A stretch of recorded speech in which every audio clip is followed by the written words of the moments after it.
Hello everyone. Welcome to our Sadri Milligan of Report Mind LKA YouTube channel. අපි කලින් video එකේ ඔයාලට කතා කරා මතක ඇති මොකද්ද data structure එකක් කියන්නේ මොකද්ද algorithm එකක් කියන්නේ ඔයාලට ඒක කලින් ආයි සැරයක් බලන්න ඕන.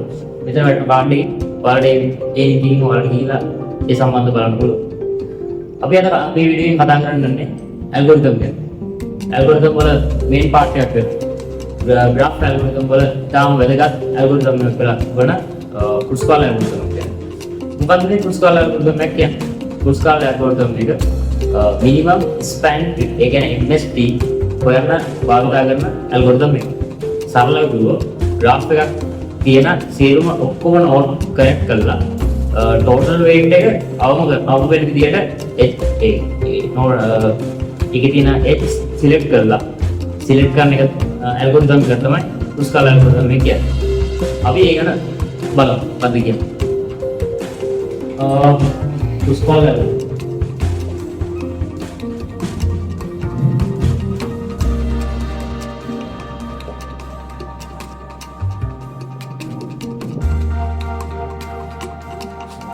මොකද්ද මේ Kruskal algorithm එක කියන්නේ? මොකද්ද මේ නෝඩ් කියන්නේ? මොනවාද මේ edge කියන්නේ? නෝඩ් එකක් කියන්නේ දැන් අපි කියමු ටවුන් දෙකක් කියමු. හරිද? ටවුන් දෙකක් තියෙනවා. A කියන ටවුන් එකක් තියෙනවා. ආයි B කියන ටවුන් එකක් තියෙනවා. මේ දෙක විදිහට නෝඩ් එක. හරිද? මේ දෙක තමයි නෝඩ් එක. මේ දෙක සම්බන්ධ කරලා පස්සේ මේක ඇවිල්ලා ඒකේ edge එක. දැන් අපිට මේ වගේ එකක් අපි පාවිච්චි කරන්නේ සාමාන්‍ය shortest path එක හොයන්න තමයි මේ වගේ algorithm එකක් අපි use කරන්නේ. අපි සාමාන්‍ය ටවුන් දෙකක් අතර තියෙන යන්න පුළුවන් short mark දුර හොයන්න ඒ වගේ එකක් තමයි අපි මේ algorithm එක use කරන්නේ. අපි බලමු මේ algorithm එක කොහොමද use කරන්නේ. මොකද්ද මේ algorithm එකේදී goals වගේ ඒ වගේ දේවල් ගොඩක් බලමු. දැන් අපි බලමු මොනවද මේ Kruskal algorithm එකේදී rules කියලා. මේ algorithm එකේදී සියලුම මේ node එක මේ algorithm අපි අඳින graph එකේ තියෙන ඔක්කොම vertices connect වෙලා තියෙනවා. අපි හිතමුකෝ මේ graph එකක් example එකක් විදිහට දිනනවා. vertices තියෙනවා 1 2 3 4 5 මේ තියෙන්නේ vertices පහක graph එක. හරිද? මේ graph එක connect වෙලා තියෙනවා. ඒ කියන්නේ අපි Kruskal algorithm එක දාලා මේක අපි අන්දර පස්සේ ඔක්කොම nodes ඔක්කොම vertices connect වෙලා තියෙනවා. ඒක තමයි පළවෙනි rules. ඊළඟ rules එක තමයි මේක අපි Kruskal algorithm එක දාලා අඳිනකොට අන්දර පස්සේ node vertices connect වෙලා ඒක ඇතුලේ cycle එකක් හදන්න බෑ. ඒ කියන්නේ round එක ඒ කියන්නේ මේ වගේ round හදන්න බෑ. මේක cycle එක. මේ වගේ cycle එක. ඒ කියන්නේ මේ වගේ algorithm එකක් solve කරාට පස්සේ අපිට final end ඉන්න පුළුවන් සාමාන්‍යයෙන් මොන වගේ answer එකක් තමයි එන්න ඕන. ඒ කියන්නේ මෙහෙම circle nodes circle connect කරලා කියන්න බෑ. මේ ඔය circle connect කරලා නැහැ මේ වගේ. හරිද? circle connect කරනොත් එහෙම ඒ algorithm එක වැරදි. solve කරලා දිනවා වැරදි. ඊළඟ rules එක තමයි total x ඒ කියන්නේ ඔක්කොම x වල weight එක අඩුම වෙන්න ඕනේ. ඒ කියන්නේ අඩු weight එක තමයි ගන්න ඕනේ. දැන් අපි කියමුකෝ දැන් මේ nodes වල අතර දුර දිග තියෙනවා. ඒ කියන්නේ තියෙන දෙක දිග තියෙනවා කිලෝමීටර් වලින්. ඕගොල්ලෝ තත්ත්වය දිග තියෙනවා. කියනවා වලට දෙකක් තියෙනවා.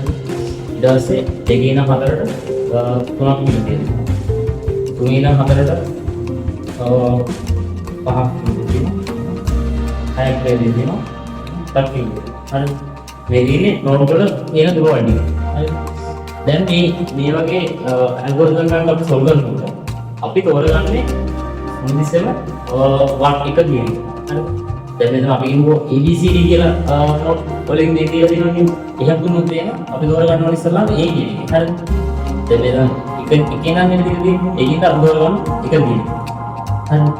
එකේ ඉන්න නෝඩ් තියෙන දෙක තියෙන තුන තියෙනවා. හරි. ඒ නෝඩ් දෙක ගත්තට පස්සේ ඒ නෝඩ් දෙකේ තියෙන අඩුම weight එක මොකක්ද? අඩුම weight එක කියන්නේ ඒ කියන්නේ එකේ ඉඳන් දෙකට තියෙන පාර්ට් එක තමයි ෂෝටස්ට් පාර්ට් එක. එකේ ඉඳන් දෙකට. එකේ ඉඳන් තුනට යනවා දෙකකින් යනවා. එකේ ඉඳන් දෙකට යනවා එකකින්. හරිද? එකේ ඉඳන් දෙකට එකකින් යනවා. ඒකෝර අපි මේක ගන්නවා.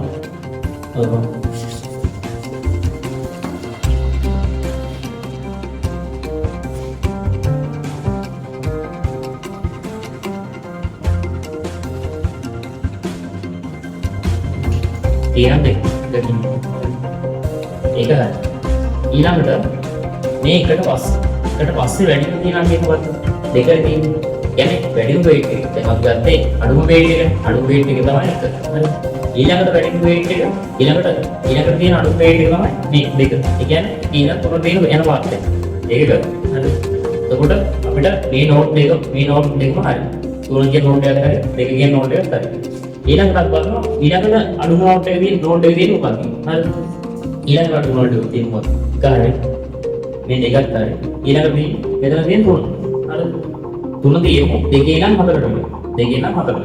ඒ නෝට් එකත් හරි. ඊට පස්සේ තුන එකත් හරි. මෙතන තියෙන දෙක. තුනක් හරි. ඊළඟට බලමු අපි ඊළඟ තියෙන නෝට් එක. අඩුම නෝට් එක. ඊළඟ තියෙනවා මේ වාට්ටුව පහ කියලා ඉන්නේ. ඒ කියන්නේ තුනේ ඉඳන් හතරට පහක් තියෙනවා.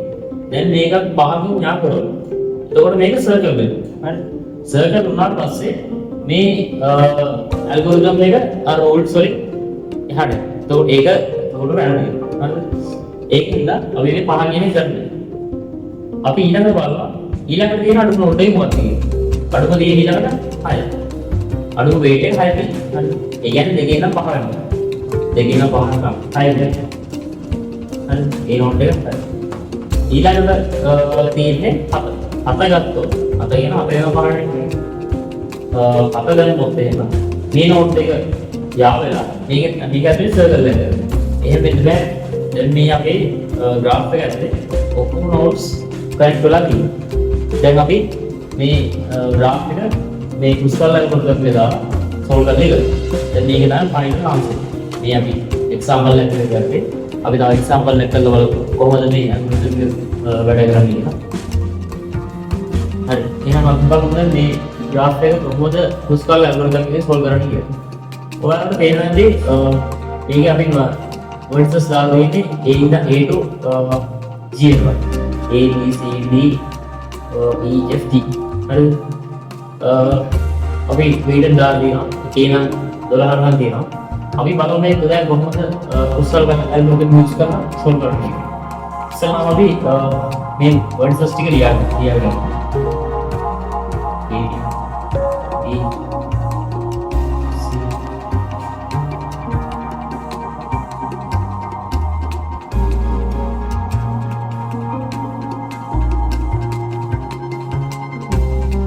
මේ වීඩියෝ එක බලන ඔයාලට මේක නම් knowledge එක ගන්න මම ගන්නවත් එක්ක මේකම කරගෙන යන්න. එතකොට තව knowledge එක කාටද build up වෙනවා. ඒකින්ද මාත් එකම කරගෙන යන්න.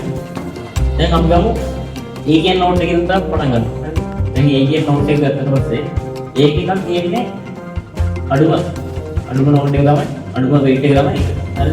එක කියන එක තමයි මේ graph එක පුරාම තියෙන අඩුම weight එක. ඒ කියන්නේ A T එක කියන මේ weight එකෙන් යනවා. ඊළඟට බලමු ඊළඟට අඩුම weight එක තියෙන්නේ මොකද කියලා. weight එක දෙකක් තියෙන්නේ. දෙක කියන්නේ C වල ඉඳන් F වෙනවා. ඊට වඩා අඩු weight එකක් නැහැ. C වල ඉඳන් F වෙනවා. දෙකකින් කරන්නේ. හරිද? ඊළඟට තියෙන්නේ ඊළඟ දෙක මොකද? එකයි තුන තියෙනවා. තුන කියන්නේ F වල ඉඳන් E වෙනවා. F වල ඉඳන් E වෙනකම් තුනකින් තියෙනවා. හරිද? ඊළඟට තියෙනවා හතර කියන weight එක දෙනවා. හතර කියන්නේ C වල ඉඳන් B වෙනවා. හතර C වල ඉඳන් B වෙනවා. ඊට පස්සේ හතරට පස්සේ තියෙන්නේ පහ තියෙනවා. පහ කියන එක යාම. පහ කියන්නේ A වල ඉඳන් C වලට කරන්නේ. හරි. A වල ඉඳන් C වෙනවා. පහ කියන එක යාම. එතකොට මේක ඇතුලේ සර්කල් එකක් වෙනවා. එතකොට ඒක වැරදියි. එතකොට ඒක අර rules වලින් rules වලට අනුව ඒක වැරදියි. හරිද? පහ ගන්නද? හරිද? ඊළඟට අපි ගන්නවා 6. I කියන්නේ C වල ඉඳන් D වලට. ඒක අවරන්නේ C වල ඉඳන් D වලට. හරිද? ඒකත් හරි. එතකොට අපිට නෝට් දැනට කැරි දෙකයි තුනයි හතරයි පහයි නෝට් 6ක් හරි. තාම අපිට දෙන්නේ මේ නෝට් එකේ. 6 හරි. ඊළඟට අත කියන එක දැම්මොත් අත කියන එක තියෙන්නේ D වලින් නම් E වලට. E වලින් නම් E වලට. ඒක දැම්මොත් ඒක සර්කල් එකක් කරනවා. ඒකත් කරනවා. එතකොට 8 කියන 8 ඊළඟ තියෙන 8. 8 දැම්මොත් ආයි සර්කල් එකක්. ඒකත් කරනවා. ඊළඟට 9 තියෙන. 9 දැම්මොත් ඒකත් සර්කල් එකක්. ඊළඟට 10. E වලින් නම් G වලට. E වලින් නම් G වලට. ආයි කවුරුද? E වලින් නම් G වලට 10. හරි. ඒකත් කරනවා. ඊළඟට 11. 11 කියන්නේ D වලින් නම් E වලට. D වලින් නම් E වලට දැම්මොත් එතන සර්කල් එකක් කරනවා. ඒක දන්නත් ඉතින් තියෙනවා ඊළඟ තියෙනවා 12 කියන්නේ F වලින් G වලට F වලින් G ආයෙත් දාන්නත් නෑ එතකොට මේකට සර්වර් එකක් එනවා දැන් අපි දීලා තියෙන ඔක්කොම වේඩර් යූස් කරලා අපි මේ ඔක්කොම වර්ඩ්ස් කනෙක්ට් කරලා ඉවරයි දැන් මේක තමයි මේ වල දීලා තියෙන graph algorithm එක solve කරලා උස්කාල algorithm යූස් කරලා solve කරාට පස්සේ හම්බෙන final answer එක ඔයාලා කොටම පැහැදිලි වෙන්න ඇති කියලා හිතනවා මම මේ කියලා දුන්න විදිය. දැන් අපි බලමු ඇයි මේ කුස්ටල් ඇල්ගොරිතම් එක යූස් කරනවා. මොකටද අපි මේක ඉගෙන ගන්නේ? කුස්ටල් ඇල්ගොරිතම් එක සාමාන්‍යයෙන් යූස් කරන්නේ ඉගෙන ගන්න ඔයාලා සාමාන්‍ය නෙට්වර්ක් සයිට් එක ඉගෙන ගන්න. නෙට්වර්ක් සයිට් එක ඉගෙන ගන්නකොට ඔයාලට කම්පියුටර් නෙට්වර්ක්ස් වලදී කියන්නේ නෙට්වර්කින් සිස්ටම් එක හදනකොට ඒක කනෙක්ට් කරන්න කනෙක්ට් කරනකොට ඔයාලට අලුත් කොස්ට් එකකින් ඒ ඩිවයිස් කනෙක්ට් කරන්න මේ ඇල්ගොරිතම් යූස් කරලා ඔයාලට කරන්න පුළුවන්. තව ඉන්ඩස්ට්‍රි ලෙවල් එකේදී තව තියෙන මේක යූසස් එකක් තමයි මැෂින් ලර්නින් සහ ඩේටා ක්ලස්ටරින් කියන ඒවත් වලදී ඩේටා පොයින්ට් බුක් කරනකොට ඉතාම සමීප يعني ගොඩක් ළඟින් තියෙන කනෙක්ෂන්ස් හොයාගන්න මේ කුස්කාල ඇල්ගොරිතම් එක යූස් කරනවා. හරිද? ඒ යූසස් දෙක තමයි සාමාන්‍ය ඉන්ඩස්ට්‍රි ලෙවල් එකේදී ගොඩක් පාවිච්චි තව ගොඩක් යූසස් තියෙනවා. අද මේ වීඩියෝ එකේ සාකච්ඡා ගත්තොත් අද අපි කතා කරේ මොකක්ද කුස්කාල ඇල්ගොරිතම් කියන්නේ කොහොමද ඒකෙන් අපි ඒක සෝල්ව් කරන්නේ graph algorithm එක කොහොමද සෝල්ව් කරන්නේ ඒක එක්සැම්පල් කතා කරා මොනවාද කුස්කාල algorithm එකේ තියෙන භාවිත යූසස් ඒවා මේ වීඩියෝ එකේ කතා කරා. ඔයාලට මේ වීඩියෝ එක හෙල්ප්ෆුල් නම් අපි ෂෙයා කරලා සබස්ක්‍රයිබ් කරලා තියාගන්න. අපි දිගටම මේ වගේ වීඩියෝ සීරීස් එකක් ගෙන බලාපොරොත්තු වෙනවා. Thank you අපිත් එක්ක ජොයින් වුණාට. All the best. Good luck.